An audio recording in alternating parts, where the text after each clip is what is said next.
to well, this time I'm gonna try Facebook again this time. Now that I have all the videos, I'm getting the video anyway when I'm done, and now I've been loading it on YouTube if folks haven't seen that. Okay, got Lisa coming in here. Choose where you want to post your live video. Okay, this time I will share on a page I manage. They will pop up. I will share on Blackstonian. Okay. Damn, I should have told you a minute ago. What? Oh, that if my car is out of commission, but if you want to drive down the street, I'm cooking. I'm making some chicken and jollof rice. Well, my version of jollof rice. Good luck. I'm good though. Thank you. All right, so let us begin. So tonight's episode is episode 6, which is aptly titled, "A Taste of Freedom." Right, and it begins with oh, this thing is still connected to the live. Trial for episode 6 discussion. Boom, boom, boom.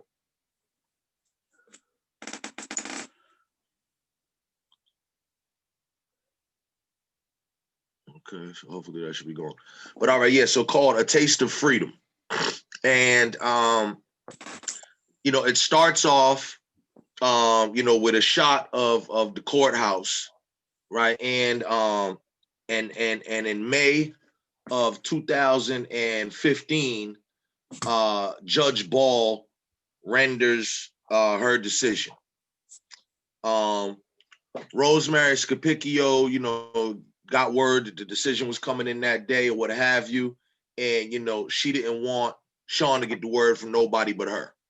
So she made the special trip up to the prison and all this, and she explained kind of the process, because a lot of people might not know, but it takes a minute to get to see your lawyer and all that. Ain't just like, oh, it ain't like you at a hotel and somebody rings your room and says, oh, you got a visitor in the lobby. You know what I mean? There's a process. So she was describing that, and she was waiting. But in her waiting, in her mind, she's like, yo, this is taking extra long. Like, yo, if this dude don't hurry up, they gonna kick us out of here. And it was actually because she finds out later, it was because of him, in his mind, the trepidation of, damn, am I going down here to get some bad news, right? Because if that was a negative response, what he had hanging over his head was the fact that now, that's pretty much, you've exhausted all your opportunities, and now you could potentially spend the rest of your life in prison without the possibility. And that is a hell of a thing to have hanging over somebody's head. So, that's trauma. That's super trauma. So you can imagine how, getting dressed to go do that, and, taking that long walk down them long hallways, and boom. But finally he gets there and it's good news. Thank God. And obviously it's emotional, and boom, boom. Now they off to court. Okay. Now here's one thing that I think is funny, but I think it's worth noting, just because it shows you some of the pressure that these people are under. So much pressure so that they can't even have the like an appearance of going against the grain of law enforcement. So Judge Ball could have just said her decision and just left it like that, but she felt compelled to make a statement differentiating and like commending all the good officers, which to me, it's hard to find good officers in this case, because even if you were an officer who's innocent of the corruption, to me, you were still guilty of looking the other way, right? Or feigning ignorance, particularly in the face of overwhelming evidence to the contrary that says these dudes are dirty as hell, right? So the whole good officers thing, and we have to make sure I think she could have just left that out, But I think it speaks to the fact that they feel so obligated, because they, I'm sure they probably still dog her out anyway. But that's the type of things, they Judge Ball, I don't like it. She doesn't stand by the offices, that type of thing. And they'll put that thing on you for the rest of your career and give you a hard way to go. So yeah. So thank God she renders a decision. Now he gets bail, right? And he's out on bail. And obviously the media is like, yo, so what's next? What's next? Rosemary Scapicchio, she's like, yo, I'm gonna do everything in my power to make sure that this new trial is fair. Okay. I think that's one of the things too that scared the hell out of him, because it's like, fair trial is like garlic to a vampire. Yeah. Fair trial? A fair trial? No. So that was like, yo, we don't want that, because then that's when all the dirt comes out. Everything come out with a wash. Okay. So we can stop right there for that. I'll take a pause for the cause right there. Just we can get a couple comments, because then we're gonna go into the whole another little piece. But anybody got any comments, thus far on just how it opened up and what happened thus far? Yes, I have a comment. Like you were saying, how Judge Ball stuck with the blue, but I think it's just the job of the justice system to keep on this propaganda, because, she contradicts herself by ruling in favor of, Ellis, but at the same time saying she doesn't want it to, cast any type of shadow or put any doubt on the honest investigators. But it's like, who in the investigation was honest? Isn't that the reason why you favored the ruling in Ellis' favor? Exactly. And I mean, at the end of the day, like, the whole way the situation even transpired, unethical, the DA, Newman Flanagan at the beginning, having any say over what cases homicide detectives are investigating, that's just there. And I know, I don't know if anyone's seen my post, I'm not sure who's on the conversation, but in 22 years, there's 3 black men that he put away for life without parole in 21 years that we know about. And that's a lot. So, I mean, that's a pattern. No one said anything about that.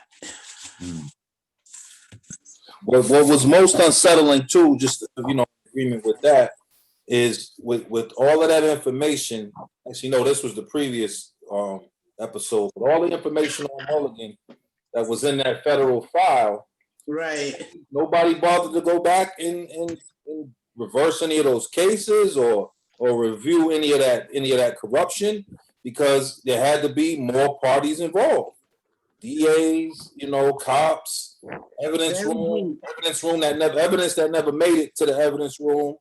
So what I found, what was interesting too about the way Mulligan moved, it seems like, well, I should say it seems like it's clear that today's cops are using the same playbook that Mulligan kind of created, because it sounds like he was the whole architect of this whole courthouse scandal where they was able to get the overtime thing going.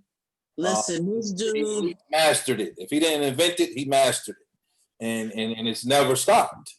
Every 4 or 5 years, there's a new group of names, new scandal. The most recent grouping was most of them were retired, so it was kind of easy for Gross to take a shot at all these retired cops who they said were involved in the overtime scandal. Well, what you're gonna have to fire half the force, because, as we know, that's regular practice for them as far as claiming they're in court, get that 4-hour money, and go hang out for an hour. Listen, that District 5, it was known for crookedness. This dude was crooked. What's interesting too is, so a friend of mine that I used to work with, his sister has a baby by him. Well, he's not a baby, he's a man now, but you didn't hear anything about this other family that he had. that was another thing. Who were you referring to that had another family? Mulligan. Oh, right. I did hear that. He had a whole nother family. And that it's just, he You're will do. related to her? What's that? You're related to the mother? No. A friend of mine. Oh, a friend. Oh, okay. A friend of mine that I used to work with a long time ago. And that I know, you know what I mean? So yeah, it's just a crazy scenario. And when I was a street worker, like definitely he was known. He was known as a dirty cop. We used to hate having to deal with the West Roxbury precinct and the area E, because they all work together. And a lot of times a lot of the issues with the X-Men and that shit up there was because they was ripping them off, and some of them dudes, they was not having it. And a lot of times that was, I'm not saying that I can prove any of that, but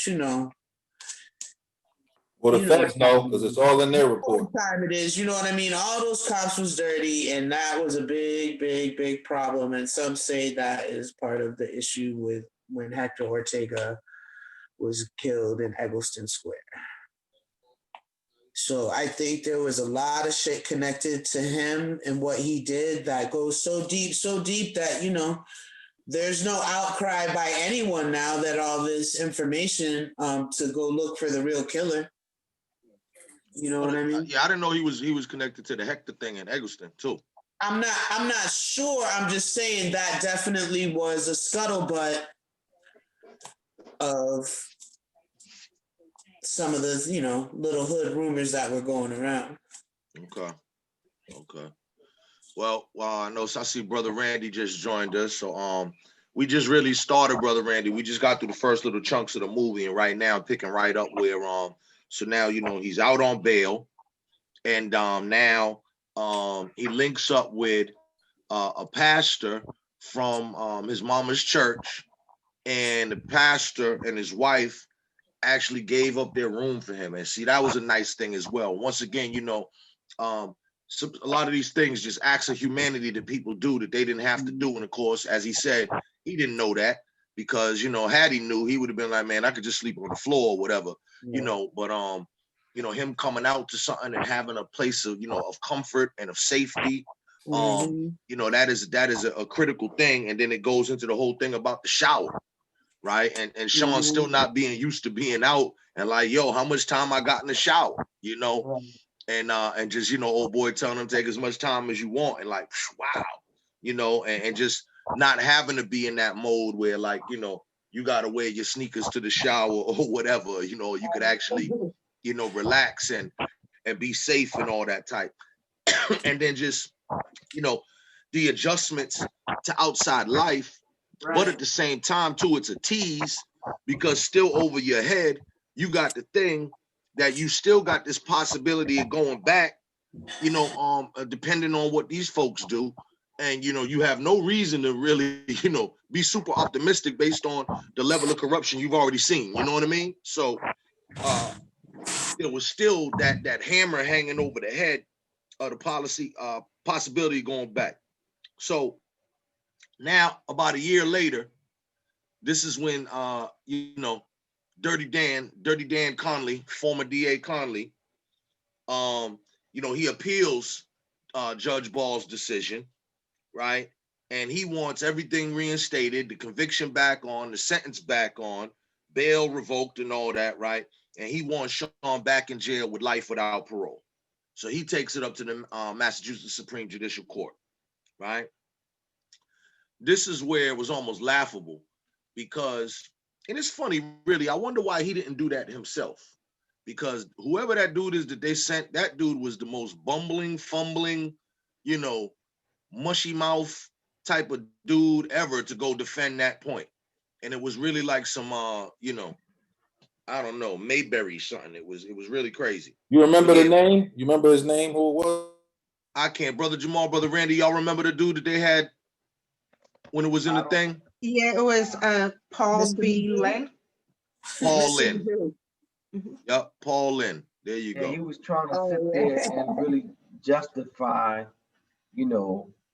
the retrial. there was a scene, in there where they took a still picture. It was Marty Walsh, it was Dan Conley, and it was Yeah. Police Commissioner Evans there, and just that imagery of these three, you know, Irish white men, power brokers in the city, sitting there like, and the look on their face, like they wanted to get him. Like, no, we got to retry him. You know what I mean? And so that was something for us to focus on, right? Obviously Marty's still in office now. The other two are gone, but knowing what is being brought out in the documentary, you know what I'm saying? And for me, there's no way that these folks did not know about the corruption, and so for them to, despite knowing the corruption, but still be as adamant about uh, persecuting a brother, you know what I'm saying, who already did 22 years, and they still want a pound of flesh, is a very sad commentary. All right. And I mean, and we know based on Conley's reputation, you know, uh, uh, there was a long line, from Flanagan, including Martin, and then on into Conley, which they had so many wrongful convictions. At this point, when Newman Flanagan was in there and all that, and then Ralph Martin inherited it. At one point, Suffolk County, little old Suffolk County, was number 2 in the country for wrongful convictions. So not only was the BPD dirty for decades, but the DA's office was dirty for decades. And and then whatever mayor is in the mix, you just better get along and go along, really. When it was Ray Flynn, or then into Menino, of course, for 20 years of Menino, and then Paul Walsh stepping into this thing, inheriting it. Did Walsh ever make any statements directly about it? I mean, in the video, they just showed that still when they had that little press conference. He was actually in the back. I think it was the police commissioner that was Evans was commenting, but Walsh was in the back, and then on the other side was Dan Conley. You know what I'm saying? So, but Evans was doing the speaking. Well, I hope he had the good sense to not step his foot all the way in something like that, because that would certainly be an error and could have political ramifications in the future. I want to go back a little bit. You mentioned earlier about the Sean coming home to the brother's home, the pastor. And I just want to shed light on that too, because it's not like he didn't have family or the option, but the security was the issue, right? Not coming back into in the city. You know what I'm saying? He had to find a place that that will keep him kind of out of the mix. So that's a part of what we got to think about as well. What this brother had to go through, coming home, and even the trauma of knowing that you got the police department, man, gunning for you. Like, you know what I'm saying? Like, He probably has to do that serious. because they still probably would harass him even now. Right. Right. Even if it's low level harassment, just like pulling you over all the damn time and ticketing you and towing your car, and they do all those are the little microaggressions. Right. Let alone where they pull you over and give you the business in the alley or plant some dope on you or something, because you know what I mean. Or put another gun on them or something like that. You know what I mean? So, anything like that, it's too dangerous. It's right. And any contact is potentially fatal. You know what I mean? Yeah. What this documentary does, it shows us, if nothing else, is how easy the police can set someone up. Right. You know what I'm saying? Like, with no evidence. So if they have a vendetta, if they got it in for you, how easy is it for them to fabricate, you know what I'm saying, evidence and just put something on you? So particularly if you out on bail for a murder, they throw something on you, then forget it. All bets are off. That bail is immediately gone. Yeah. Explain it to the judge. Yeah. Right. Yep. So all right, so that Suffolk County District Attorney, what you said his name was again? Paul Lynn.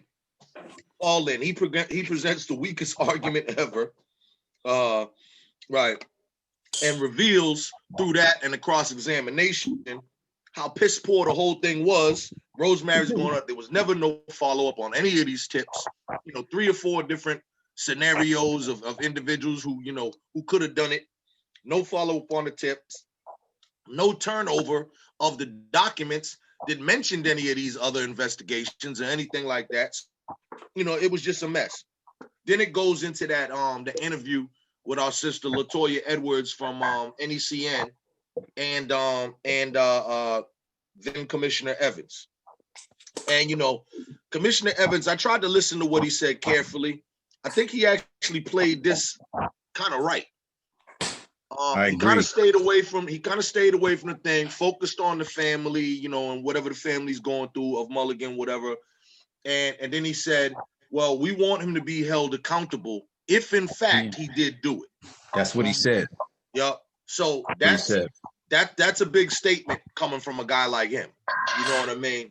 Absolutely. A lot of people wouldn't catch that because, I bet he caught hell from his fellow officers who was like, what do you mean if in fact he did do that?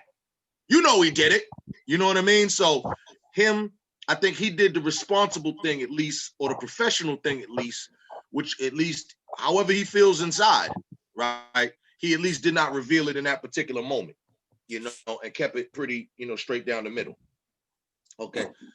Then comes up probably my favorite part because, when I first watched this, I did it all in one night when I first watched it. And I'm telling you, I'm up in here mad. I'm ready to punch the wall. You know what I mean? I'm crying. I got snot coming down my face. So I was finally glad to get to a part where I could have a little laugh. You know what I mean? I know where you're going. A little levity. You know what I mean? And to see my brother get on the plane, which once again, I talked about a little bit before, but look, could not be me. I heard somebody in the background, I don't know if it was his mom's or one of his relatives, was like, not me. I mean, oh, yeah. It's a hilarious thing, and whatever, of course, crazy to me. But, if that's, that helped you feel freedom and, that worked for you and that's part of your therapy or whatever, who am I? I just know me, I would have probably chose swimming or, a nice hike or, you know what I mean? Riding on my bike with no hands. Whee! You know what I'm saying? But I ain't jumping out no plane unless it's on fire. You know what I'm saying? So that was funny to me. But in that too, the way that he did it, faced it really, he was eager to do it, too. It was like no fear in him. And then too, like, I guess after 22 years of where he was at, what else is there? You know what I mean?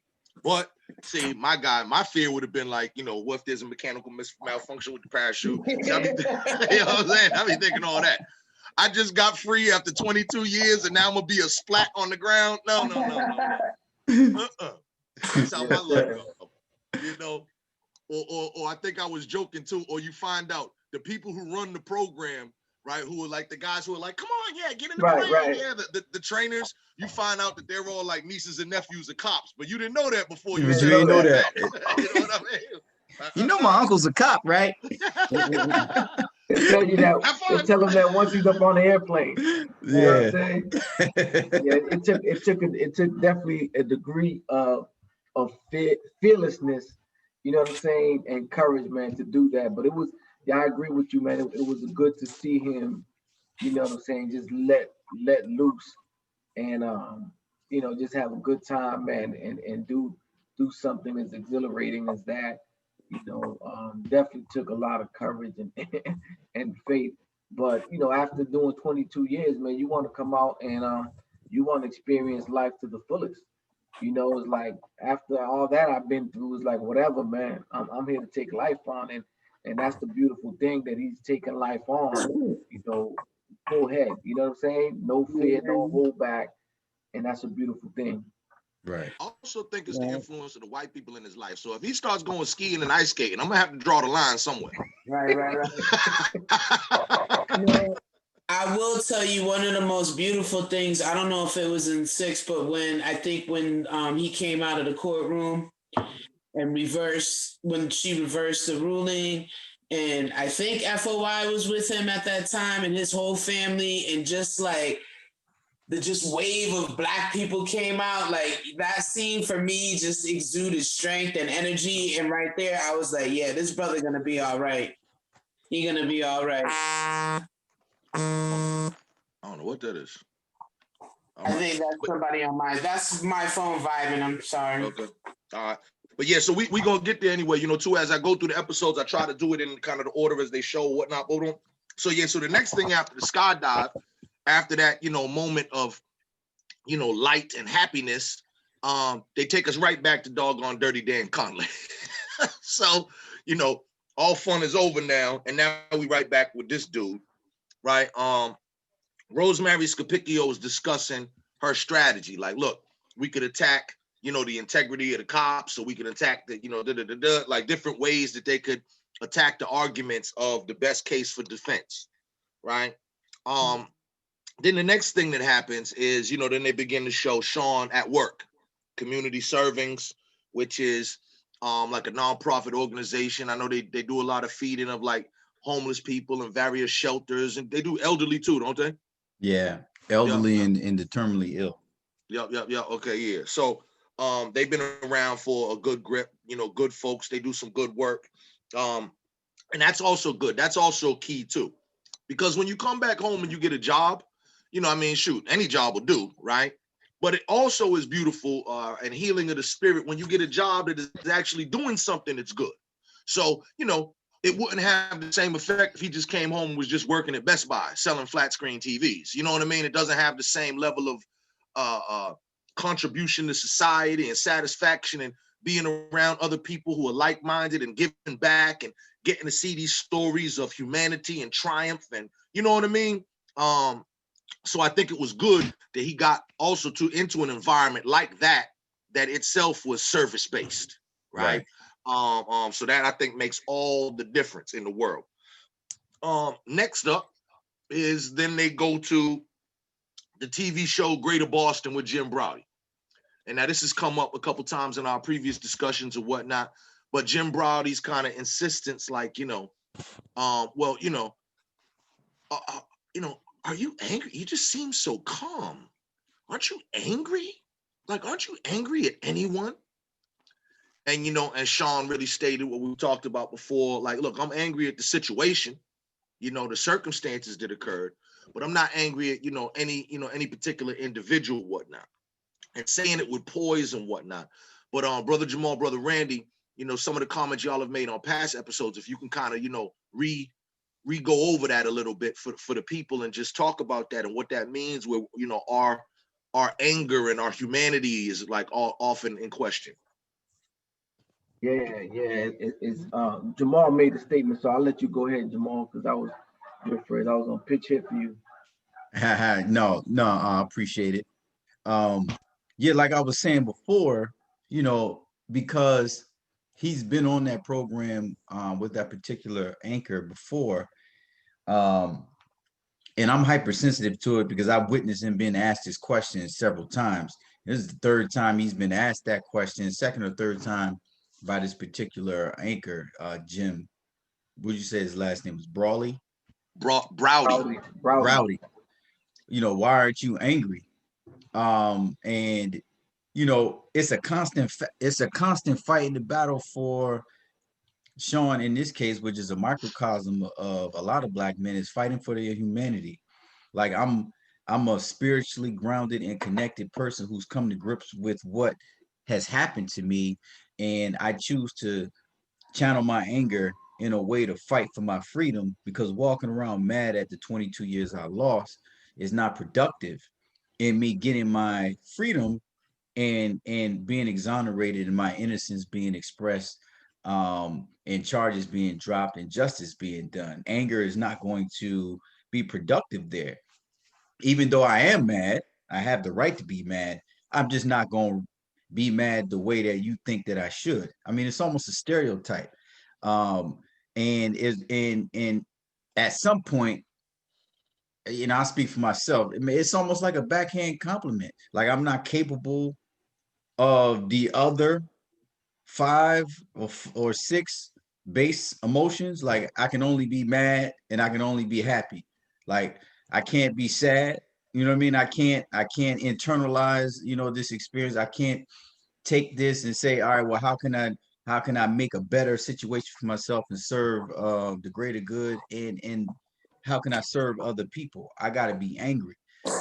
So it's really just it stood out to me that he has to continue even now to fight for his humanity, and the fact that he is, a person that has the ability to evolve and do great things.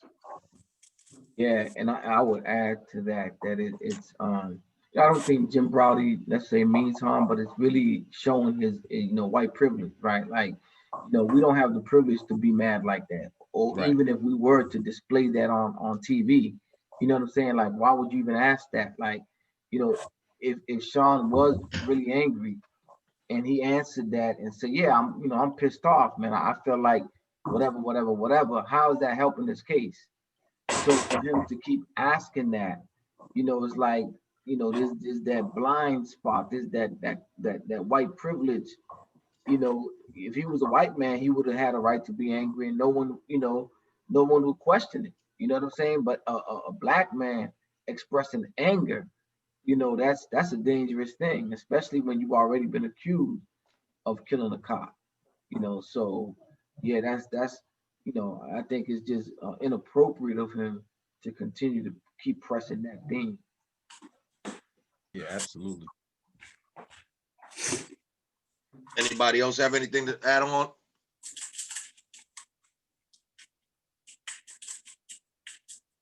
Okay. All right. So now we're gonna get back in it.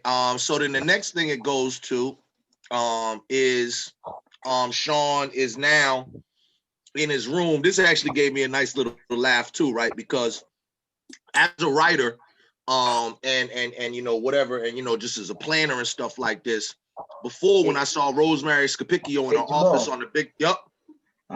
real quick, I don't know how you feel about this, but I actually like have my the Netflix right there. If you share the screen, we could probably just show that clip for like a minute just to see it. I don't know if you want to do it that way or not.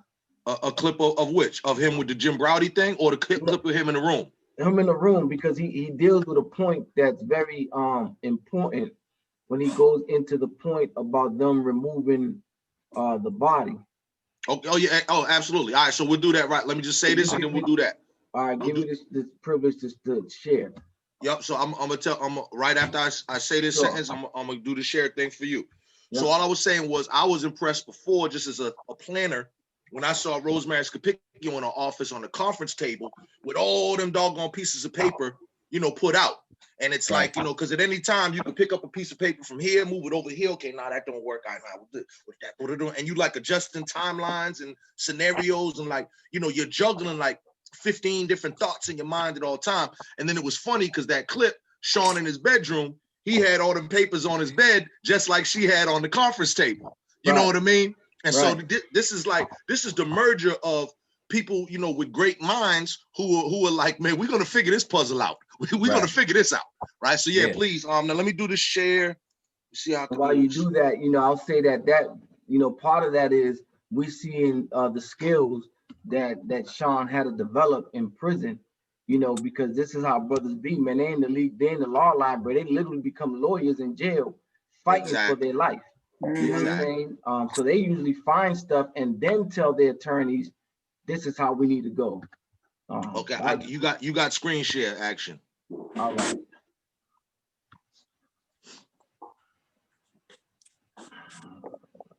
Oh no, this one.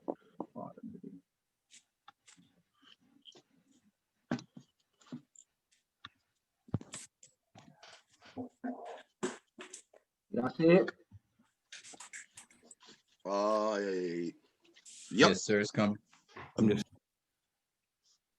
studying it and studying it.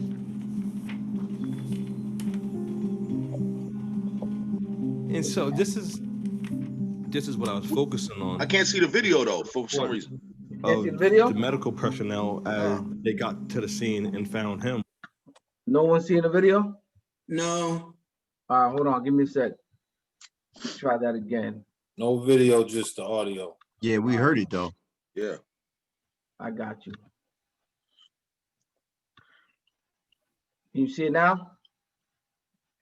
I mean, we see the screen, but it seems like when you play, we're not seeing the video. But try again when you play it. Let's see. And for all intents and purposes, they was basically saying that We he ain't was getting no that he screen was action. without life. No screen? I'm trying to They might determine have a block on their thing or something. I don't know, some sort of filter. Oh, the right, yeah, that so may to be speak, to that may move. be the case. All right, now let's stop it. Then I thought it would be nice to try to show. Nah, it. but still play the audio. Play the audio. We can still do the audio. Okay, hold on. Let me bring it back a little bit.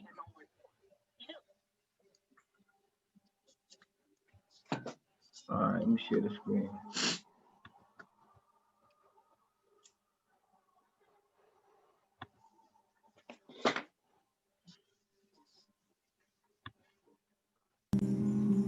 This is just like random stuff, and this is really how I go at it. Like, I'm just studying it and studying it.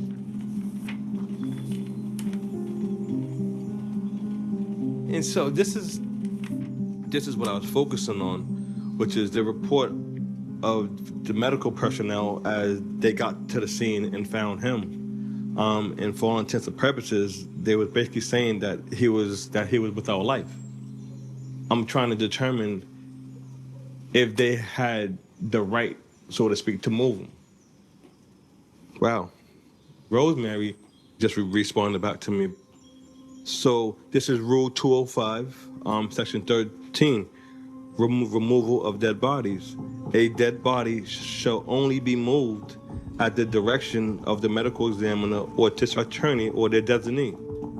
The medical examiner has the right to take charge of the body, then it goes into the district attorney, basically having that. So what my thing is So I just stopped it right there. That was the point. I think that was a very critical point because he was reading. I don't know if y'all made that clear about how they removed the body, Mulligan's body, and he was looking up what is the rules of engagement around moving a dead body, and it was like the only one that could really move a dead body on the scene is the coroner, the district attorney, and what was the third person he mentioned? Medical examiner. Medical examiner, right? And so you know, and that's a very important point because they moved him, and then we have these reports or these rumors that he was found with his pants, you know, by his ankles, right, beneath the knees. So that, you know, by them moving him and changing the whole scene, we don't have that. You know what I'm saying? They can't prove that now because he's gone before the DA or the coroner could come. Or the And not for nothing. And not for nothing. If you or I did it, right? That would be called tampering with evidence at the scene of a crime, disturbing evidence at the scene of a crime, right? Potentially, you know, you could get like obstruction of justice. Right. You know, there's a bunch of things that they could hit you with for that. Certainly destruction of evidence, right? And at that point too, you don't know if people planted evidence or took evidence away, or you know what I mean? So it's just too crazy. And as they know, particularly a high profile situation like that, if he's dead on the scene, they are to preserve that scene and document everything from the rooter to the tutor. And they did not do that. Now, Rosemary Scapicchio gets into explaining how part of the reason is because everybody was frantic about the phones, the money, and the dope, right? So everybody like, yo, you know what I mean? Where's the stuff at? We got to cover our tracks, you know, whose phones is, you know, got this and that. Then she got that private investigator, Scott Keller, right? Now, God bless him too. That's another, as y'all know, I've been picking out these points that I think are just these little funny moments, right? Divine intervention, acts of God. And here go another one. Just so happens that the person that Scapicchio gets as a private investigator had previously worked on another case, right, in which he had met that chick, Misty. And so however this comes, that's in the mix now, and now he goes and finds that connection. All right. So I jumped ahead a little bit, but okay, boom. The next thing they showed was in September of 93. That's when they had the whole video of the forensic on the car. One thing I thought was funny after the shooting, y'all saw the 2 black officers standing there in the rain guarding the car. And the black man cop was there holding the umbrella.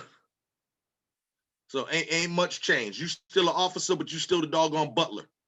All right. Hey, you, Officer Tyrone, you stand there with the car, hold an umbrella over till we get back, okay? All right. All right. So got him out there with an umbrella looking like a goofy Mary Poppins, right? And then they take the what was it, a Bronco? Or Blazer, I think it was Bronco. They take the joint back to the back to the lab, right? And they they do all the pictures and all this. Remember, later on, they pop up with the phone. All of a sudden now the phone is back after one of the officers came to visit. All of a sudden the phone that they, was looking for, was missing, whatever, is miraculously found. And when it's found, oops, the battery was dead. And of course, they say, well, we didn't find it because in our initial, search of the vehicle, because it was in a secret compartment. Secret compartment. Right and Mary Scapicchio, shows the picture, and it's the same center console that we all got, in our car to a variety of different shapes and things like that. But ain't no secret compartment unless you really, you trapping and you really put a secret compartment in your car. You know what I'm saying? Yeah, a lot of this stuff too, Jamal, is like, again, that's why this documentary is so important because, I mean, come on, this case is over what, 25 years now? You know what I'm saying? And we never knew none of this stuff. This is the type of stuff that they'll put in reports, but the people don't know. They could say anything, a secret compartment. You know what I'm saying? And no one questions nothing. But thank God for the investigator and them digging and getting this information. But the other thing with that is that looking at and seeing how blatant like that wasn't a secret compartment. Like there's no way they could have missed the phone on the first search. So the fact that they went back and they went into his apartment. They went to one of Mulligan's apartment, right. And they went in there. Then they went back to the Jeep. But in order for them to get access to this Jeep, right? Like there's other people that's allowing them to put the pieces together. They're not just doing this, you know what I'm saying, because they're that good or no, people know what's going on and they're allowing them to move the pieces to cover their tracks to bury Sean. Once again, these are drug officers who have no business in any part of an investigation of a homicide. And certainly once, particularly in a high level case like this, after the fact, for you to be able to show up to the, the forensic garage and be like, hey, fellas, hey, let me take a look at the thing. That don't happen. Right. So for them to say, sure, come on in, buddy. Hey, matter of fact, I'm going out back for a little coffee and cigarette. I'll be back in 10 minutes, okay? Right. That's how they do that. And then McNeely says all they did was take pictures of the car. They didn't search the car. But Rosemary has a dossier and an itemized breakdown of everything that they found in the car, right? And by the way, a dead battery in a phone does not prevent you from finding out who was called on that phone. Well, I was going to say, so back then, they would have just had to get the cell records. That's it. Yeah, they got to sell records because I know them phones, they're not like now. They didn't have no internal memory, of course. There was no cloud, but certainly because back then, if y'all remember, they used to send you your cell phone bill and you would get, 6 pages of every call. They would send you the bill like that. That's back when airtime was like $1.50 a minute and stuff like this. Trust me, I remember. You know, Right. So imagine, see how simple that is, right? Like right? they could just say that. Like if there was no way, oh, the battery died, we can't retrieve who he called. Like really? Like that's the degree of police work that y'all are doing. Like y'all really expect us to believe that is that's it, case closed. The battery died. It was 2 weeks later. We can't see who called them. Come on, man. Or even what Can we Ed back up? McNeely's. Go Oh, ahead. sorry. No, but can we back up because the vehicle, the inside of the vehicle, right? And the evidence supposedly that was collected. But remember about the young lady that had been in the vehicle with him.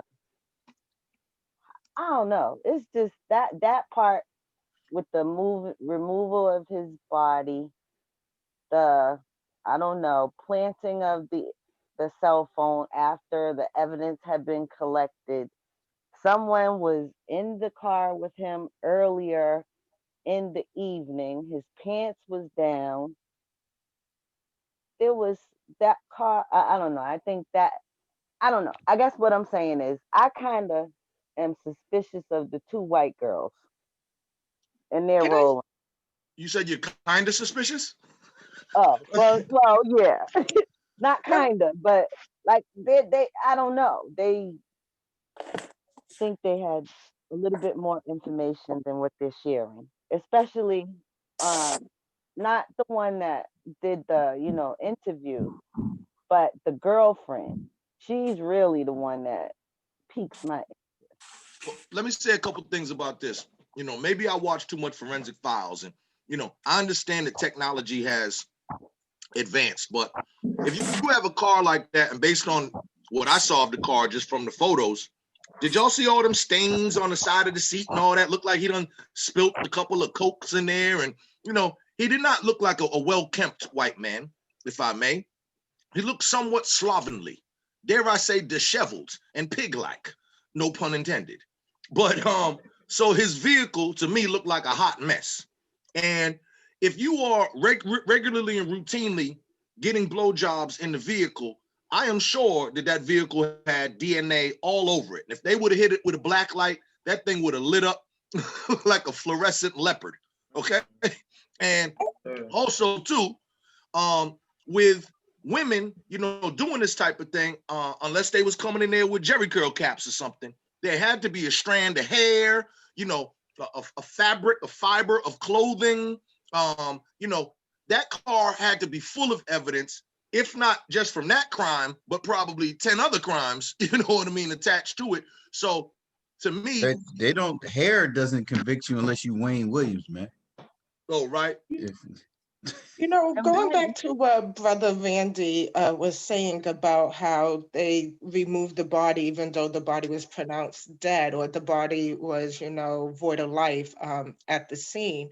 I don't know if you guys remember in the first episode, they tried to make it seem when the body arrived to the hospital that they was trying, resurrect him or, and also they pronounced him dead at the hospital at 4:16. And also in the first episode, I don't know if you guys remember, Joanne Samuels was interviewed with Richard Ross when she said that a white female was arguing with Mulligan in the car with blondish brownish hair, and it made me wonder if that was Misty. If anybody, the word is, we probably think it was the girlfriend. Right. You know what I mean? The girlfriend who was, fed up with him, doing two jobs at once, every night. So, once again, we don't know, but once again, there's about 5 or so different scenarios that are all far more likely than Sean Ellis, on a diaper run. It just don't make sense, Who's right-handed? Who's right-handed? Misty said, because Misty wasn't the girlfriend. I think Misty was like some kind of side chick or, some she was a prostitute. She was a prostitute, but she was reluctant to say it, as most people would be. Misty says she was the last person who spoke to her. And in the beginning, they tried to lie and said the other girlfriend at the funeral was the last person who spoke to him. But remember, Misty said that she, he had called her that night so he could get some service, right? She was like, I can't right now, whatever, but I'll send Bunny. And he had already been with Bunny before, her black friend. So her story is that Bunny went there, served him, and in the process of that, remember, one-eyed Mr. C shot him. That's Misty's story. So she could have been the last person on the phone, but not necessarily there. Once again, we don't know because there's so many stories, and I mean, not for nothing, we ain't never gonna know. And now that most of these cops is dead, unless somebody does a deathbed confession, we ain't gonna know. One other thing, back to the two officers who were interviewed, the retired officers, and though being in charge of the detective things, did the director ask the direct question to them about, like, well, why was the body moved? How did the commanders respond to that? No, and when they just kept saying, "Oh, this is a clean case," but that body was being moved. Did they ever address that with those commanders? Now, I mean, those dudes are both, all the police people in this, are basically there as defenders and apologists and so on and so forth. As I think I told y'all before, my theory is simply this. Nobody who is a captain or a commander, you don't just start and you get hired on BPD as a captain. You rise up through the ranks. So I think it was Cornell who was saying before, if Mulligan didn't invent this courthouse scandal, he damn sure perfected it. Well, I would make the contention that he probably learned it from people who were now captains and commanders who were doing it before him. His superiors they already know how to shake down a hoe. They already know how to smack around a pimp, how to rouse up a drug dealer, how to shake down a poker game. They know all those techniques, right? They are the ones, from the 50s and the 60s and all that. So all that is a long tradition, I believe, that was passed on.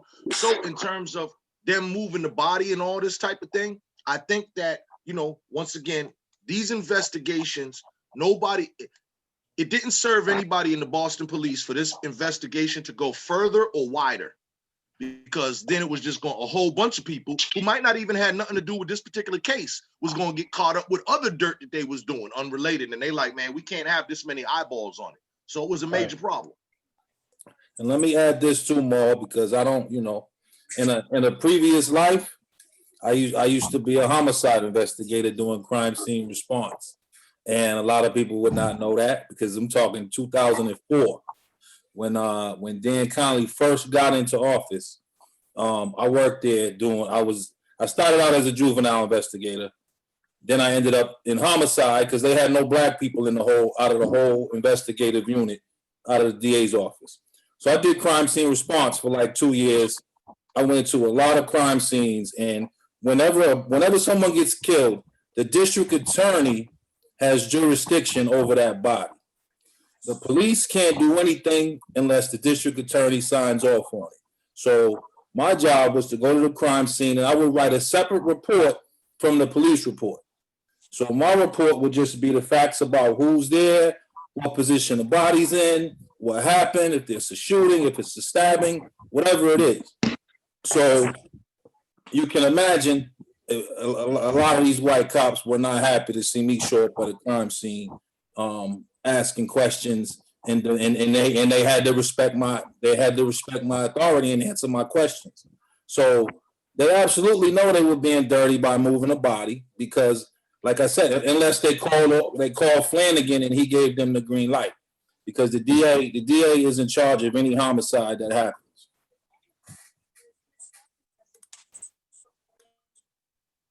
Right. I just wanted to, I don't know if everybody saw the video, just go back on the phone thing. There's actually a little something's in, if you look at the video where they show the, they're looking at inside the car.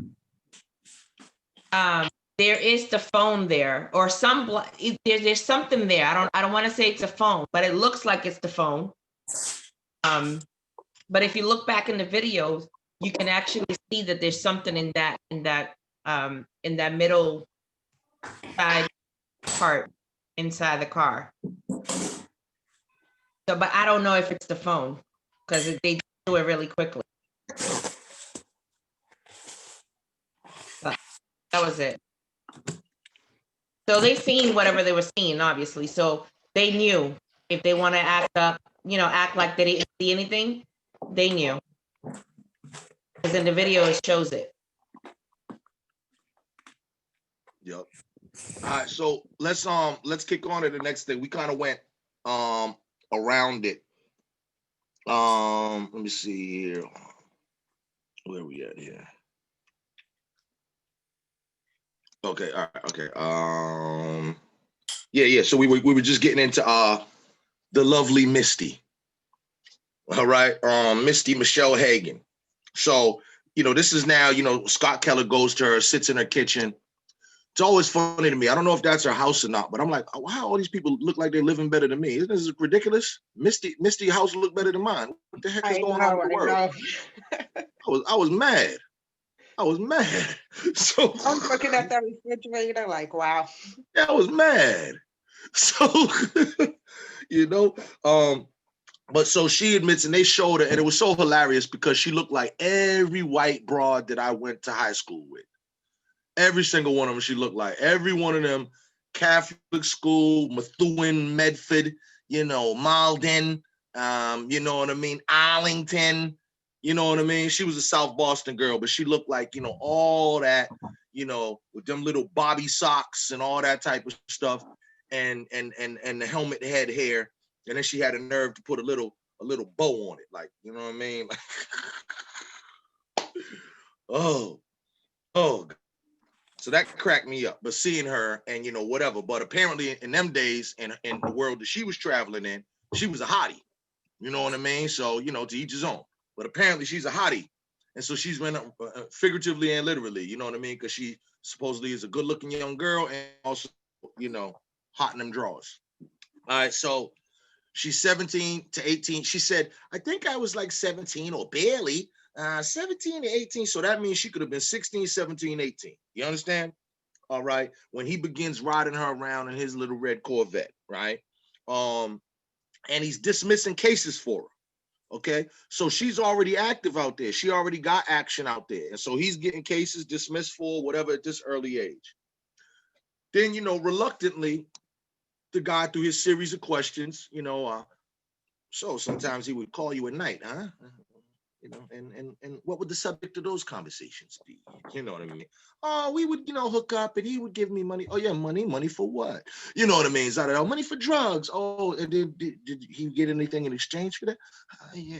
Usually, boom, of course, what we all knew, sex, right? So he got her at his beck and call because, when he's peeling off dope from the dope dealers, he gives her a little bag and then she does her deed. Okay, boom. So they had this whole thing worked out for a grip. He's up at Walgreens, lunch break, whatever. I'm out here on my detail. Come through and see me, right? And I forget what he said to her. Do you have some time? Yeah. And she already knew what that meant. That meant come serve me, right? And also too, something I never heard about before. Said he was very violent with the blowjobs, and that one time even made her mouth bleed. Now, that's a level of violence. I never heard of that. And I would think that by the time you're being that rough, unless you punched her or something, by the time that you're that rough, I would also think that you would have an injury yourself. And once again, back to my DNA point, if he is this type of vicious, deviant pervert that he is, once again, that thing is full of evidence. You know what I mean? You could probably scrape some DNA, get somebody pregnant in that car. You understand what I'm saying? So I never heard of that before. But then that's when she goes into the scenario of that night I didn't go, I sent Bunny. And Bunny with the whole one-eyed Mr. C from the Beachland Projects, maintenance work or whatever, he ends up killed in 2005. And this is where I reiterate that I just think it's so odd that this dude, Scott Keller, years before had this thing, and then ends up being on this case with Rosemary Scapicchio, and it all comes together. You know, one thing I think that is odd is Misty's little story or theory about One-Eye Mr. C and Bunny. It sounds just as ridiculous as, you know, the prosecutor's case about why Terry Patterson and Sean Ellis committed this crime. And it reminds me once again of the first episode where it connects with Joanne Samuels' interview, the only person who kind of seen, the last person who, one of the last person who's seen, what's his name, Mulligan alive, was Joanne Samuels. And she said she seen a white girl with blondish brown hair. And when they show a picture of Michelle Misty back in her days, she had blondish brownish hair. So it's like, we don't even know if she really sent somebody named Bunny, or maybe, you know, she was a crackhead young whore. And not to be mean or anything, but she said it, she was a punk, she was a badass, she wasn't afraid of Mulligan, and he was providing her drugs. Maybe she knows more about Sarah and, you know, the rest of them than she's leading on, or more about the case than she's leading on, because she seemed a little hesitant, afraid. She definitely seemed to me like she was his informant, that basically they had sex and he gave her drugs. But she totally seemed like she was an informant to me, and probably fed him a lot of information. She also had one of those reactions like the cop did when asked, like, oh yeah, so what do you think I did? Yeah. So when she went into the whole thing about snitches, her reaction to the whole snitch thing was actually an overreaction. You know, oh no, I never snitched. Too. I never ratted, because nobody likes a rat. Nobody. Right. I felt that too. Yeah, that brings. I was looking at. There was another case that I want to bring up and share, because it goes into just the culture. You know, a lot of people forgot about this, but this was back in like '88. You know, Boston Associated Press, a special grand jury on Thursday indicted 2 city police officers on charges they conspired to cover up and misrepresent events surrounding a sour drug raid in which a detective was shot to death. The charges against Detective Carlos A. Luna and Sergeant Hugo R. Amate include perjury, conspiracy, and filing false reports, were the latest setback for police who have been blasted for their handling of the Charles Stewart case. That fatal February 17, 1988 shooting of Detective Sherman Griffith in a drug raid resulted in Albert Luna being charged. So I wanted to just share that because, again, you know, this was like, and a lot of people probably don't even know about that, but that was a drug raid, right? Gone wrong, where another police officer was murdered. And then later it came out that these cops from the drug unit, right? They were also involved in robbing drug dealers, taking their drugs, you know what I'm saying, putting them out there. And part of the whole problem in that case was that they perjured themselves because they was trying to manufacture a someone who was an informant, and they were never able to produce the informants, and it came back on them because they were just making stuff up as they went along. So this is something that is just so ingrained in the Boston Police Department. And you know how many victims, you know what I'm saying, how many families have been destroyed because of this corruption. So I remember that case, and in fact, I had written a rhyme at the time in 1990 or 91, whatever, called The Reality of Racism. And I listed a whole bunch of cases, but his line was like, and Albert Lewin wasn't doing a damn thing, but now he knows why the cage birds sing. So now I want to know, did he ever get out? I think they had to drop the charges on him. Okay, all right. Because I remember that case, and then I had went away to Atlanta and whatnot. But as I said, Suffolk County at the time being number two in the country for wrongful convictions, a whole bunch of cats went away wrongfully. And every wrongful conviction starts with bad police work. You know, that's the point of contact. You know what I mean? And then prosecutorial misconduct furthers it and takes the ball all the way home to the wrongful conviction and incarceration. But then also too, a whole bunch of brothers, thank God, have come home as well. So now we got a list, a long list, like a list that's so long, that right there should tell you that something is wrong, right? But this list of brothers on this side who have come home, thank God, and then another list over here of folks who are still in. Right. Right. Mhm. And we got to figure that out. You know, indirectly related too, which is, you know, and I'm big on irony, right? With all this corruption going on in the 80s and the 90s, Boston was poised for the Boston Miracle, bringing federal dollars and state funding back to the city through law enforcement.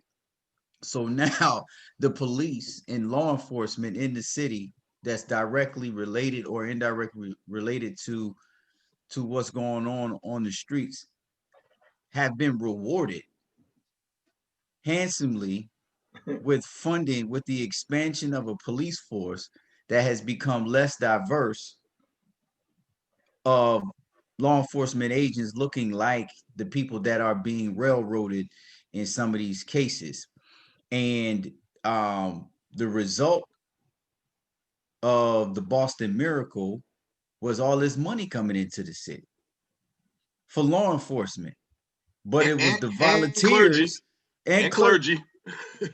But it was the volunteers and the grassroots leadership on the ground that made it possible for the entities that are responsible for the crime on the streets, be it law enforcement and the criminals, to receive all that money from these federal programs to militarize the police.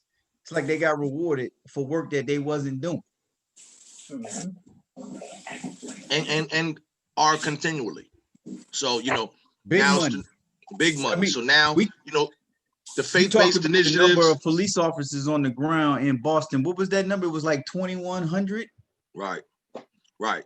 The faith-based initiatives that came in under George Bush, the nonprofit industrial complex and law enforcement just became, you know, a trifecta of people who, that saying of never let a good tragedy go to waste.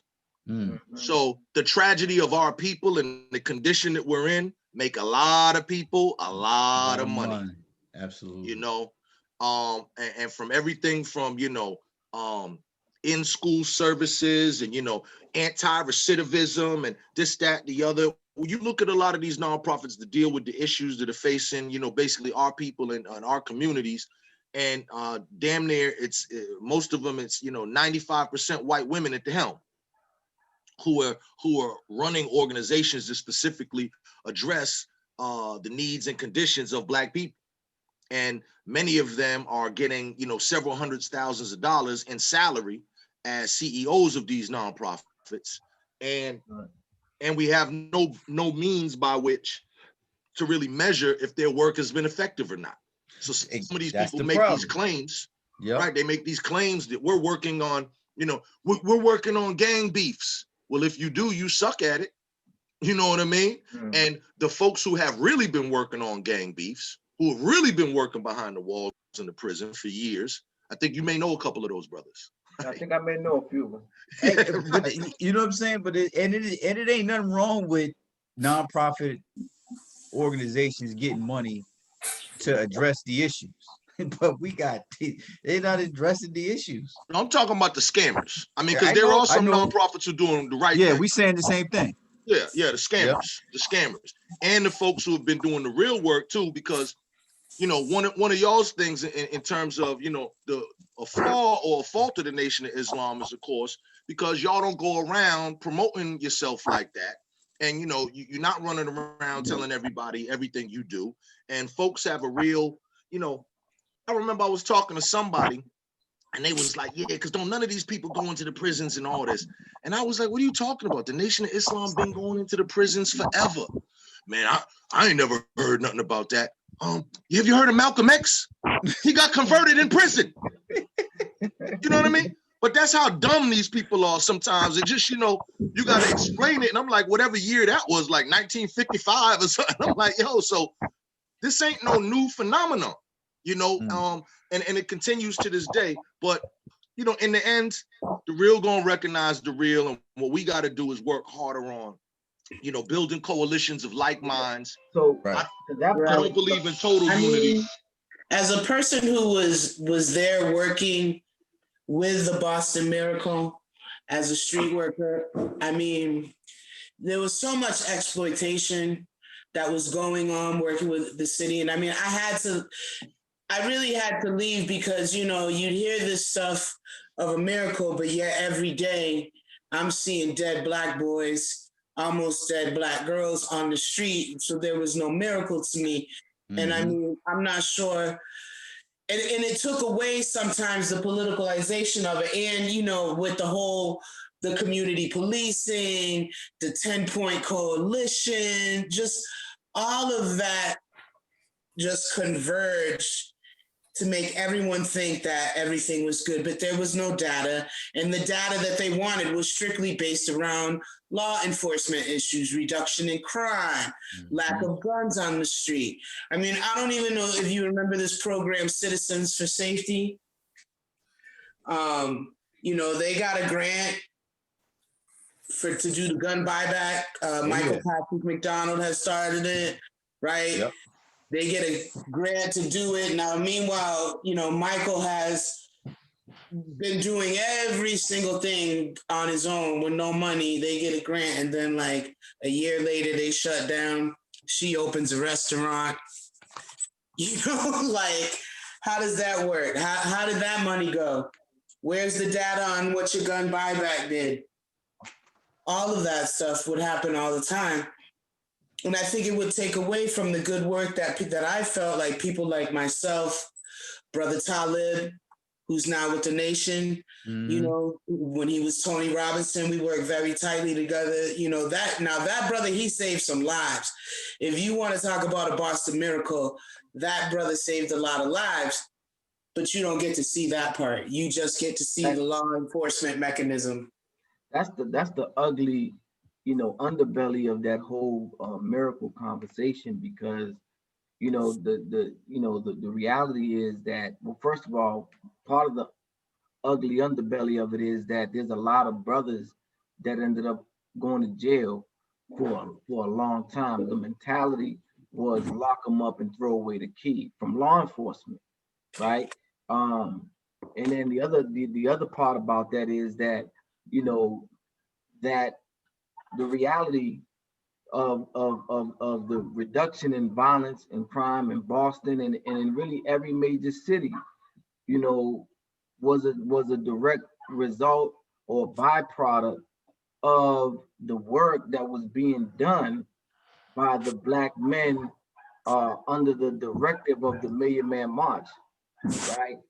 And again, remember, we had this conversation, I think it was yesterday, where I talked about how many of the mainstream Black leadership at that time in the 90s, they sold out the young Black men, right? This is why you can have, a Black district attorney, a Black judge, going hard and trying to persecute this young brother because they had turned their back on the Black youth. Many so-called leaders were calling on the National Guards to come in because they didn't feel safe. You know what I'm saying? But it was in that time that the Honorable Minister Louis Farrakhan had an all men's meeting, and he was going around city to city calling Black men. We had 2,000 to 3,000 Black men that came out at the Strand Theater. And as a matter of fact, I think it was on that same night where we was gathered together. The Black men came together for an all men's meeting to address stopping the violence and atonement and reconciliation and coming together for the Million Man March. It was on that same night, I think, that the 10-point coalition was born. There was protest in the meeting. And then, so when we look at the reduction in crime. I think it was in 96 that President Clinton had to come to Boston and he spoke at the JFK Library because in 96, Boston was the city that the murder rate among young people had dropped greater than in any other city. You know what I'm saying? But in the early 90s, leading up to 95, it was, the murder rate was way up there, right? But the thing about it is that it wasn't just Boston, you know what I'm saying? It was in every major city. And the unfortunate thing about it is that law enforcement try to take credit for it. In New York, the murder rate dropped in 96 after the Million Man March. In LA, so in New York, this clown, Trump's attorney, Rudy Giuliani, he tried to take credit for changing New York. Bill Bratton was in LA. He became some type of top cop for his so-called miraculous work, in LA. But the reality is that these people were just in office and there was an opposition to the real work that was being done. But then when the effect of the work happened, they all stood in line to take credit for it and get funding, and then funnel that funding to organizations and people that weren't even involved in doing the nitty gritty work of working with the gangs. Because think about it, gangs were coming together for the Million Man March, Bloods and Crips, Gangster Disciples. There was a lot of real organic movement going on and work on the grassroots level to really get us to change the direction. And a lot of the people that stood up afterwards and tried to take credit, they wasn't a part of none of that. They was in opposition to it. All right, let me add on a couple other points too, right? So it's funny, right? And this is why I say, like, I like the fact that, I remember a lot, and history is a hell of a thing, boy. But okay, so for one, a lot of people don't know, not only was the 10-point coalition in opposition to it, but of course it was started by Eugene Rivers, right? And 10-point coalition. Well, 10-point. Where have y'all heard that before? So it's an original bite of the 10 points of the Nation of Islam and the 10 points of the Black Panther Party, which was an offshoot of the original Nation of Islam, right? And then to take it, to not like it, to take it, adapt it to your own thing, and then go off and do what you did. Another point I want to make. A lot of people want to take credit on, the whole Boston Miracle and whatnot right now, and all this clergy and all that faith-based stuff. But they don't like talking about the ugly stuff. Y'all remember God's Posse? Right. Was that part of the Boston Miracle? It's a miracle that man didn't get killed molesting all them little boys. Okay. So there was also these a set of preachers and others and many churches who that time were also getting caught up, because as they was enticing these young men in, they was also diddling these young men. Okay. Taking them from the streets into the sheets. Okay. And that happened a bunch of times. God's Posse is probably the most famous case. And that guy, Richard Williamson, or was it Williams? I think it was Williamson. But in any event, that guy at the time was a very prominent guy and doing a lot of quote unquote street work. And, and he had, molested several young men. And once again, and a bunch of churches as well. Now, y'all, it's one of those things where some of the ones who want to put themselves in the front and make themselves holier than thou, and the highest moral code and whatnot, just like we're talking about, why hasn't the police cleaned up the police? Right? The church still ain't cleaned up the church. Oh man. Okay. Getting rid of the Rivers, the Womacs, all of them. All of that stuff and everything that's going on in their churches. Look, if you got a single mother, trying to get a life together, and she's listening in the back of her head, that voice of her grandmother, girl, you better go to church. And now this single mother trying to get a life together, she goes to church and she got 2 little sons. You gonna tell me them 2 little sons ain't safe in church?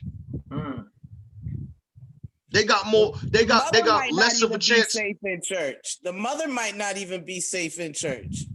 At least she an adult, though. You get what I'm saying? No, but yes, exactly. But my point is that, as we talked about before, from what we know, oftentimes it seems like there's a higher moral code in the streets and in the prisons than there is in the regular world that they tell you is the mainstream world or the corporate world or law enforcement or even the churches. It's about to be something special. Well, I'm glad he went to Charlotte too, because what I'm waiting for is.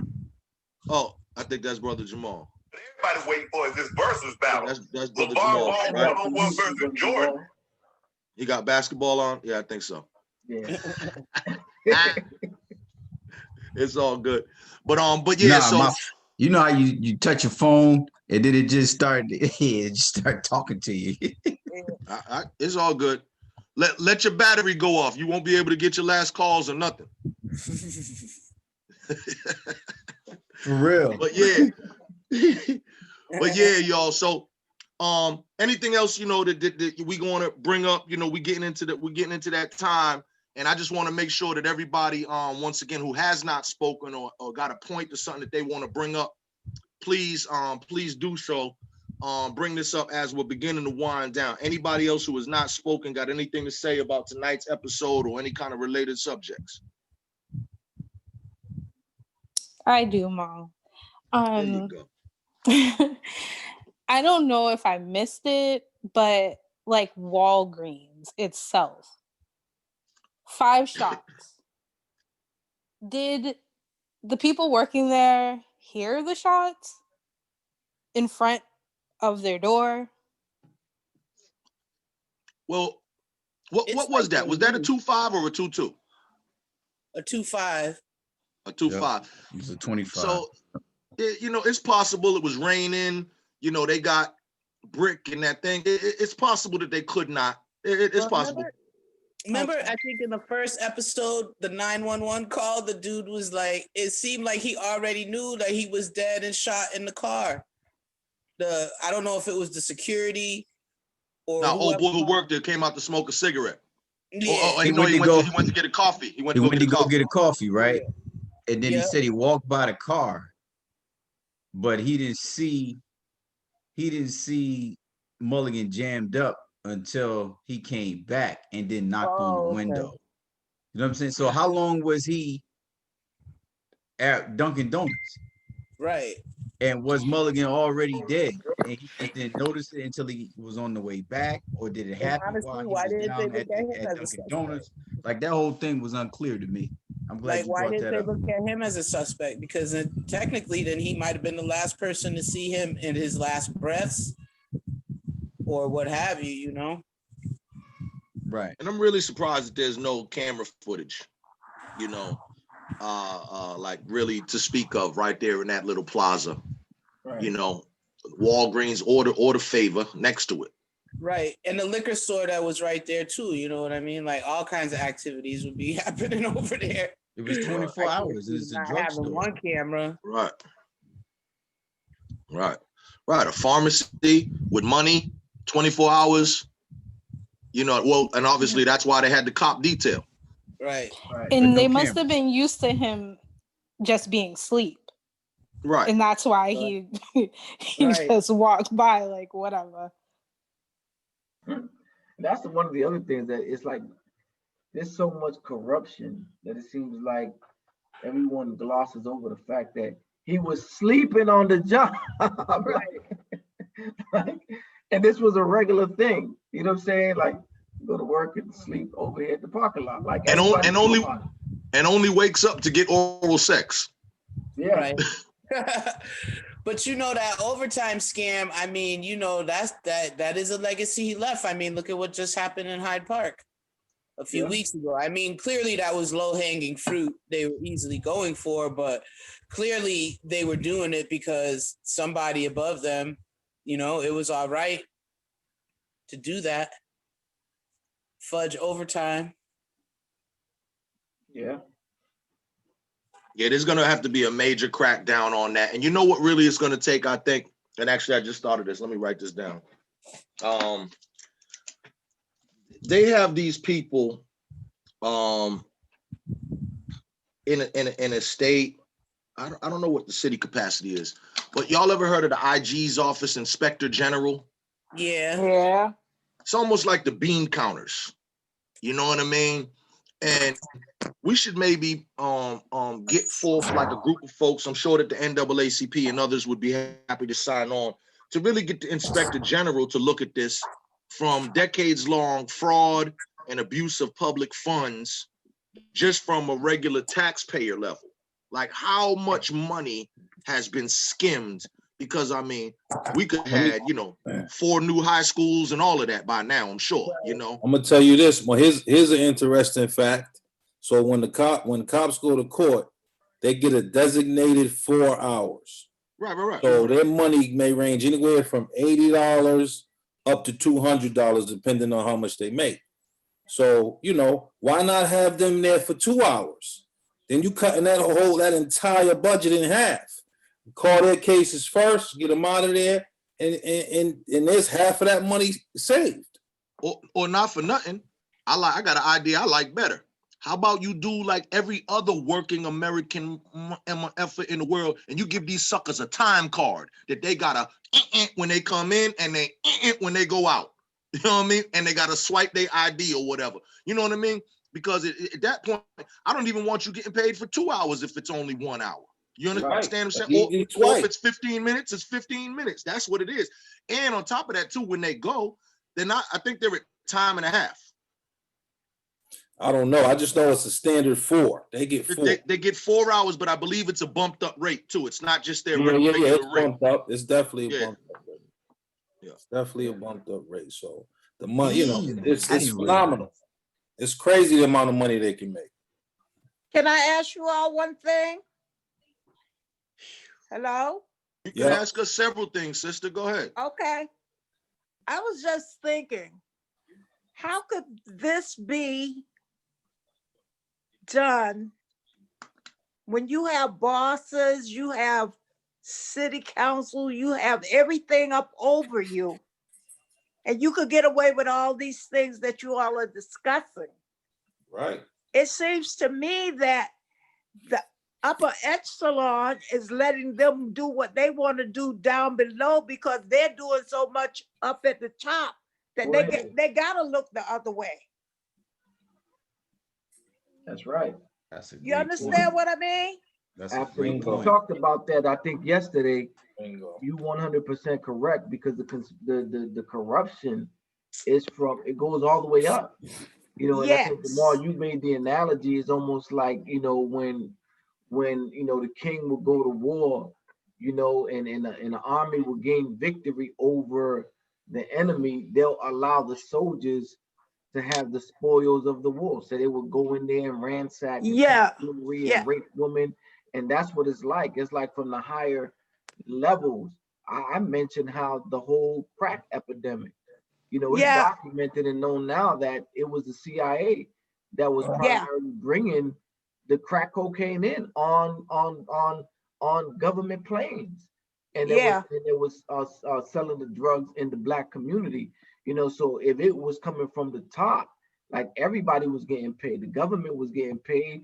There was Reagan, the whole Reagan administration, they initiated that to pay for the unjust war.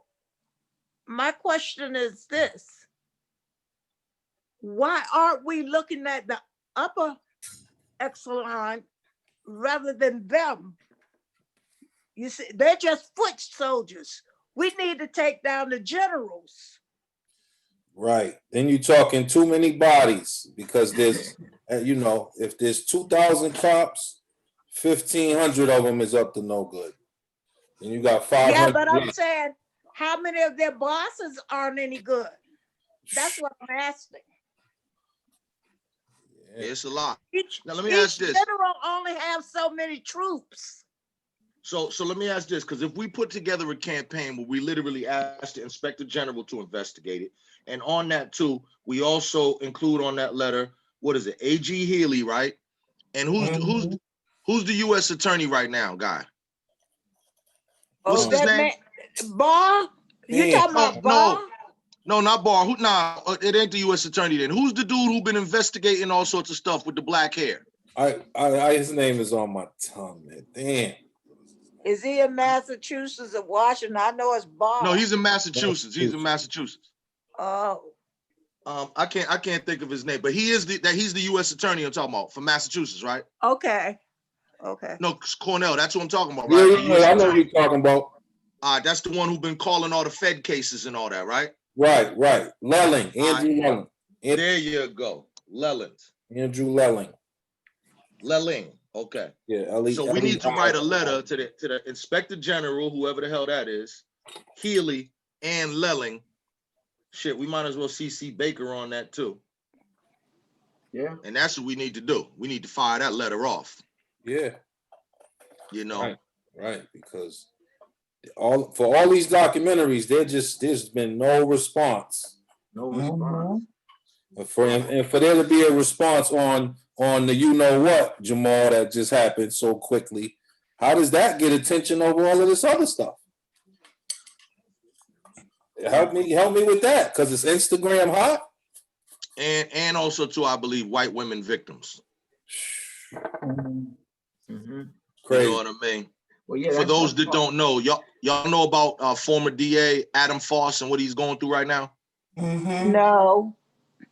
Okay, so former DA Adam Foss, who generated out of Boston, is now there's several accusations have arisen against him on social media of rape, sexual impropriety, coercion, whatever, and it don't look good. First, it was one woman, a white woman, who wrote a very detailed piece. And then, I don't know, at this point, it's at least 8 to 10 other women who have chimed in and also done it. But he was a very prominent kind of criminal justice reform advocate, done a lot of national and international speaking. He was in this documentary as well with Rachel Rollins. He's done TED Talks and the whole thing. And now that's the brother with the dreads. Absolutely, light skin with the dreads, right? Oh man, for real. Yep. So Rachel Rollins just had to release a statement today, kind of distancing herself, but also stating that they were doing a full investigation into all these allegations. So, it's pretty ugly. The allegations are pretty ugly. Yeah, it's ironic how yeah, stuff like that, like Cornell, like what you were saying, like right, you could jump on that right away. Right, quick. But This it's thing, not this really thing has been irony. it's less than 48 hours that this has all happened. Right. But It's not really irony. you got major corruption affecting thousands and thousands of black men, from the drug lab scandal to the wrongful convictions to the dirty cops, and no statement from nobody. Right. 5 white women get assaulted. It's pump the brakes. Pump the brakes. Nothing against white women, but it is what it is. But you're right, and it's not really ironic. It is the systemic things that we use. It's kind of like, see, we couldn't get him, but now we got this dude. Yeah, they're going after Adam hardcore. Yep. He'll be made an example of, and if they can prove any of the allegations, forget it. Even one of them. Absolutely. All right. Well, on that note, does anybody else have anything else pertinent to say about tonight's episode or any related issues before we get ready to close out? Anybody? I just while we're waiting, I just want to tell everyone that as we proceed through the rest of these episodes, at some point, like we're just dissecting the episode, but I think we want to have a conversation, man, and hear from everyone, like how you feel about what you're hearing, what you saw, and what you think needs to happen. That's the point of this, right? Like, okay, so we see it, we talk about how, because we all may not feel the same. So we should all share that. And then like, well, what do we think needs to happen moving forward? That needs to be the conversation, by the 8th day. Absolutely. We definitely need to have a what now, what's next session, right? And how we all use because see, now in this conversation, a lot of us didn't know each other before, but we've had great discussions, and this is the way really community should be. Everybody has been respected. Everybody's, you know, ideas have been heard, except for a couple of y'all shy ones that just refuse to say anything, right? You know, but you know, it's an open discussion, and we're not talking about no foolishness. You know, we're talking about things that matter. And yes, the next level and the next obvious step that we need to take forward is how we remain linked and how we use what we got to get what we want, and think about, you know, what that looked like. That's why too I'm thinking about ideas like a letter and stuff like this. These are at least the very smallest things that we can begin to do. And you know, we got other stuff coming, and all right. So and I think before we leave, the subject about this episode is, it's important to at least highlight, because we're gonna go into more in depth in episode 7 and 8. right. Is this episode is the one where Rachel's, you know, rise to the DA's office is introduced. And I think that's a very important piece for us to, you know, start tuning our minds into. And I say this, right? I'm a huge fan of Rachel, but I was at work one night. I was at an event, and it happened to be an event, and part of the agenda was to hear from most of the agenda was to hear from the DAs that was running. Like, I've never seen a DA race. I don't know, y'all correct me if I'm wrong, but I've never seen a DA race where they toured around the city like this last DA's race. They was at everybody's event, and all of them showed up each time. I've seen that happen, but this was like intense to me. But when she got up and spoke and introduced her platform, which is the first time I really heard it at that event, I was like, man, she gonna get my vote. But ain't no way in hell she gonna get that seat. Right. You know what I'm saying? That was the thought in my mind. I took I you know what I'm saying? I was renting a place at the time. I got the Rachel Rollins placard and stuck it in the landlord's lawn. You know what I'm saying? Like, no questions asked. But I was like, there's no way. And just to see how she was developed, and the platform that she ran on was the right candidate at the right time, and she secured obviously 80% of the vote. Man, we got to Right. look at that, because that's part of the solution right there. Right. Part of the solution right there. I mean, when she checked those people and stood up about, you know, and was saying about how it's not funny and she wasn't making light of the situation, like, to me, that was very powerful, because I mean, regardless of if a person wants to do a good job, stepping into a role like that after years of corruption and trying to undo that, I mean, it's almost impossible. But she had got my vote when she did that, because honestly, that's probably the most honest response I've heard from anyone in that type of setting or arena.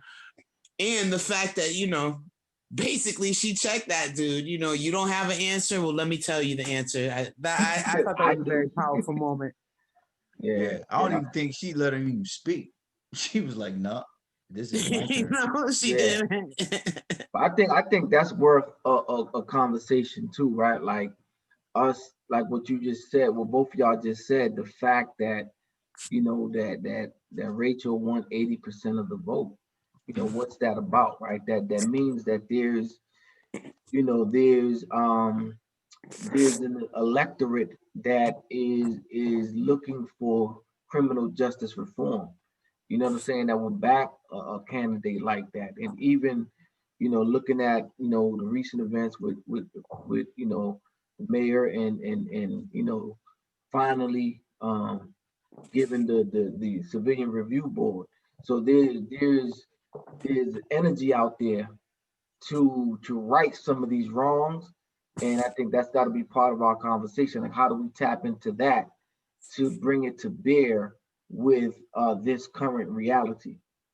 We need to identify now. I think the next natural targets is we need to find whoever's hot in Plymouth, which contains Brockton, and Middlesex, which contains Cambridge, and figure out who we can run for DAs in those areas. You know, use our tentacles and our networks to find who is the sharp legal beagles out in those areas, that we could say, all right, listen, now, you know what I mean? We need to get you some support, because not for nothing too, for instance, Orange Man on his wrongful case, you know, his case ain't in Suffolk County. His case was some craziness that happened out in Brockton. So he got a Plymouth County case. You know what I mean? A lot of other people have Middlesex County cases. So, and then too, what's the other one too? Norfolk, you know, but so we can continue, and God knows Camden Springfield. County too, Springfield. And I was gonna say Springfield, God knows that's straight corruption right there. Exactly. So, you know, as we can expand out and we figure how we can begin to identify and then support candidates in these other areas, we got to map this out, because it ain't no game, and we are far behind. You know what I mean? So those are the type of next steps we need to be doing. I got that written down right here. Blanc, blanc, blanc. So that's good. That's good conversation for our you know, what now, what's next session. So all right, y'all. So let me begin to close it out here, and then Brother Randy, Minister Randy, will close us out in prayer. So as I always say, hope you had a great day today. Whatever's left, you know, be great. Do something great tonight. Tell somebody you love them. Tell somebody you love them. Yep. When do you come back on again? I don't know your Tomorrow. schedule. It's every day, 7 p.m. until the 8th okay. episode, which will be Sunday. Okay. All right. All right. Thank you. Yep. So tell somebody you love them. Better yet, show somebody some love. Show some love to a youth or elder. As always, push past the pain to the power. As always, please choose righteousness over ratchetness. And as always, please don't fall for the banana in the tailpipe. All right, y'all. I'm gonna show you some love. I love your library that you have behind you. Oh, give thanks. Give Great thanks. energy. Give thanks. I had to finally get like a setup that made me look distinguished. One day I'm gonna be in here with a pipe and an ascot and like and a suede blazer with elbow patches. Oh no! You know what I mean? How about the blanket on the shoulder? You might. Yeah. You starting trouble now. You starting trouble. Have your gators on. You're gonna have your Hey, gators on, but we won't see you. Gonna have the timepiece you pull out your pocket that's on the string. It's time to close up now. Top it off with a monocle. You got me. Absolutely. And you know what I do have? I gotta find it next time I go to storage. I got with them long old things. Did you put the cigarette in the tip? You know what I mean? One of them joints. Those masks behind you is hot though. Them African masks is hot. Give thanks. You know, that I'll tell you a funny story real quick. So my father gave them to me a long time ago, and you know, gave me this elaborate story on, you know, how they African, and you know what I mean, and this whole elaborate story. It was like some Raiders of the Lost Ark stuff, right? Boom. Now flash forward, you know, 20 years later, he in the crib, we sitting down drinking some drink, and you know, he a little tipsy, and he's looking at the mask. He's like, man, whatever happened to that brother from Philly that made those?